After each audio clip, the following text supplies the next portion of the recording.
और उनका स्वार्थ पूरा नहीं हुआ तो वो बर्तन खिंड गए।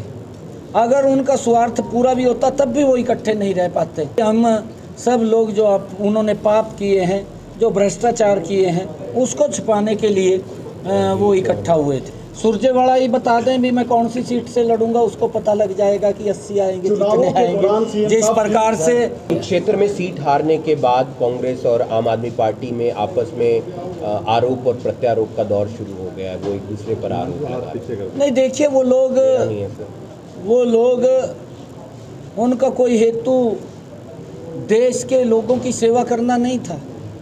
उनका हेतु कोई प्रदेश के लोगों की सेवा करना नहीं था।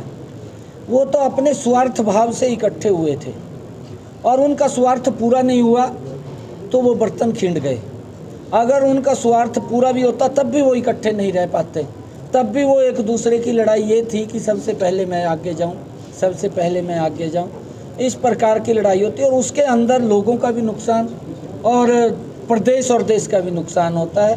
और क्योंकि ये लोग तो अपने स्वार्थवश इकट्ठे हुए थे कि हम सब लोग जो उन्होंने पाप किए हैं, जो भ्रष्टाचार किए हैं, उसको छुपाने के लिए वो इकट्ठा हुए थे। रणदीप सिंह कहते हैं कि 80 सीटें आएंगी और साथ ही साथ बिजली और पानी के चलते त्राहिमाम मचा हुआ है।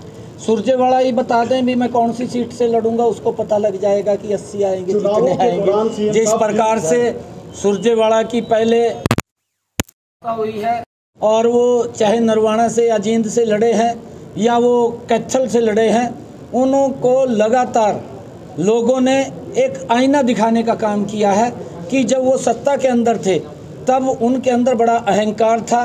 उनको उस अहंकार के कारण नीचे गरीब व्यक्ति दिखाई नहीं देता था। और हमें खुशी है उनकी जो समस्याएं गरीब लोगों के लिए पैदा की हुई थी उनका हमने समाधान किया है। आज 100-100 गज के जो प्लाट थे, जो लंबे समय से लोग सफ़र कर रहे थे, उन्होंने महात्मा गांधी ग्रामीण बस्ती योजना के तहत योजना बना करके खाली उनको लॉलीपॉप देने का काम किया था।